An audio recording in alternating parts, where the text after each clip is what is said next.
আলিয়া লিগাঙত ৰাজ্যিক ভিত্তিত চৰকাৰী দিন বন্ধৰ দিন ঘোষণা নকৰি ছট পূজাত ৰাজ্যিক ভিত্তিত চৰকাৰী বন্ধৰ দিন ঘোষণা কৰাটো যে ইংগিত যে এই চৰকাৰখন হিন্দী ভাষীৰ চৰকাৰ।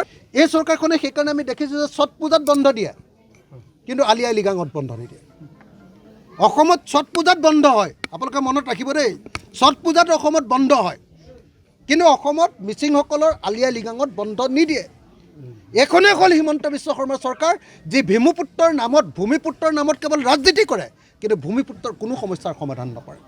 আমাৰ যি আলিয়া লিগাং, সেই আলিয়া লিগাঙত চৰকাৰী বন্ধ ৰাজ্যিক ভিত্তিত চৰকাৰী বন্ধৰ দিন ঘোষণা কৰিব লাগে, আৰু ৰাজ্যিক ভিত্তিত চৰকাৰী দিন বন্ধৰ দিন ঘোষণা নকৰি ছট পূজাত ৰাজ্যিক ভিত্তিত চৰকাৰী বন্ধৰ দিন ঘোষণা কৰাটো অত্যন্ত গুৰুত্বপূৰ্ণ। মই ভাবোঁ যে ইংগিত যে এই চৰকাৰখন হিন্দী ভাষীৰ চৰকাৰ। এই চৰকাৰখনে ভূমিপুত্ৰৰ চৰকাৰ নহয়, এই চৰকাৰখন খিলঞ্জীয়াৰ চৰকাৰ নহয়। এই চৰকাৰখনে আমাক লুটিবৰ কাৰণে কেৱল খিলঞ্জীয়া শব্দটো, জাতি মাটি ভেটিৰ কথাটো ব্যৱহাৰ কৰে, আৰু এওঁলোকৰ মতে জাতি মাটি ভেটি মানেহে আচলতে হিন্দী ভাষীৰ জাতি মাটি ভেটি।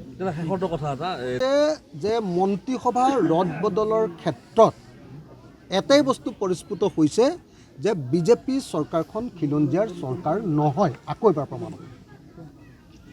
এইবাৰ মন্ত্ৰীসভা বদলি হোৱাৰ ক্ষেত্ৰত একমাত্ৰ বৈশিষ্ট্যটো হ'ল যে অসমত দুজন হিন্দী ভাষী বিধায়ক আছিলে, দুইজনকে MLA দি দিলে, দুইজনকে মিনিষ্টাৰ দি দিলে। অশোক সিংঘালকো দি দিলে আৰু বৰাক কৰ্জনকো দি দিলে। এজন মৰাক মানুহক ইয়াতে মিনিষ্টাৰ নিদিলে, মন্ত্ৰী নিদিলে। এজন মটককো নিদিলে। কলিতা মানুহকো কাকো নবহালে। আহোম মানুহ 7জন MLA জিকি আছে, কিন্তু দিলে মাত্ৰ এজনক এতিয়ালৈকে। তাকো আকৌ ৰাজহ বিভাগটো আকৌ কাঢ়ি লৈ গুচি গ'ল তেওঁৰ হাতৰ পৰা। আপোনালোকে নিজে দেখিছে। কোচ ৰাজবংশী মানুহ এজনকো আপোনালোকে দেখিলে যে এজন মানুহকো কোচ ৰাজবংশী মানুহক মন্ত্ৰিত্ব নিদিলে। চাহ বাগানৰ মানুহ এজনৰ পৰা কাঢ়ি নিলে, সেই কাঢ়ি নিয়া পষ্টটোহে অন্য এজনক দিলে, তাৰ বাহিৰে কোনো ধৰণৰ নিদিলে। অৰ্থাৎ অসমৰ খিলঞ্জীয়া ভূমিপুত্ৰ জনজাতি লোকসকল, তেওঁলোকৰ আপোনালোকে দেখিলে যে সকলোৰে অধিকাৰ খৰ্ব কৰা হ'ল এই যিটো মন্ত্ৰীসভাৰ সাল সলনি। আপোনালোকে দেখিলে যে আজিৰ দিনটোত বড়ো মানুহজনৰ হাতত কি মন্ত্ৰিত্ব আছে? বড়ো মানুহজনৰ হাতত বস্ত্ৰ, হয়, অন্য কোনো কাম নাইকিয়া মন্ত্ৰিত্বটো দিছে কি? বস্ত্ৰশিল্পৰ দায়িত্বটো দিছে। কোনো ধৰণৰ গুৰুত্বপূৰ্ণ বিভাগ উৰ্খাও গৌৰা বমৰ হাতত নাই। আনহাতে আন এগৰাকী আপোনাৰ ডিমাচা মানুহ জনজাতি ভূমিপুত্ৰ আছিলে, আপোনাৰ কি কয়, গাৰ্লুচা, নন্দিতা গাৰ্লুচাৰ হাতত এটা গুৰুত্বপূৰ্ণ বিভাগ আছিলে, সেইটোও তেওঁৰ হাতৰ পৰা কাঢ়ি আনিলে। জনজাতি দুইজনৰ হাতৰ পৰা কাঢ়ি আনিলে। কাৰ্বি মানুহৰ হাতততো কোনো ধৰণৰ অধিকাৰ নিদিলেই। গতিকে এইটো প্ৰমাণ কৰি দিলে যে হিমন্ত বিশ্ব শৰ্মা চৰকাৰখন দিল্লীৰ চৰকাৰ হয়, এখন বহিৰাগতৰ চৰকাৰ হয়, হিন্দী ভাষীৰ চৰকাৰ হয়, খিলঞ্জীয়া ভূমিপুত্ৰ জনজাতি আৰু খিলঞ্জীয়া মানুহবিলাকৰ চৰকাৰ নহয়।